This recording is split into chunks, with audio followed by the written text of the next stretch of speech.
गुंड निलेश घायवळचा राम शिंदेंच्या पाया पडताना आणि मत मागतानाचा व्हिडिओ व्हायरल। तर रोहित पवारांसोबतचे सचिन घायवळचे फोटो पोस्ट करत भाजपचा पलटवार। रोहित पवारांच्या मातोश्री आणि निलेश घायवळचं कौतुक करतानाचा व्हिडिओ व्हायरल।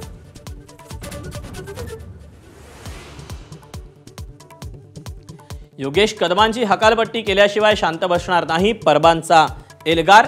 तर योगेश कदमांना जाणून बुजून टार्गेट केलं जातंय, रामदास कदमांचा पलटवार। योगेश कदमांनीही आरोप फेटाळले।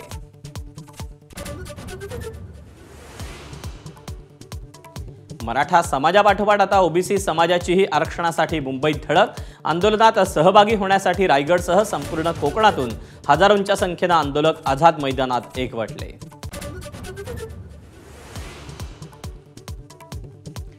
पुण्यातील कोंढव्यासह 18 ठिकाणी एटीएसची छापेमारी। देशविरोधी कारवाया करणारे दडल्याची टीप होती।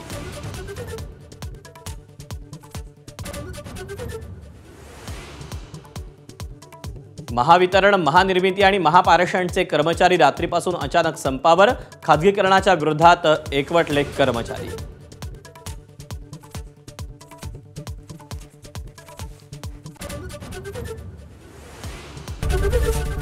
एबीपी माझा, उघडा डोळे बघा नीट।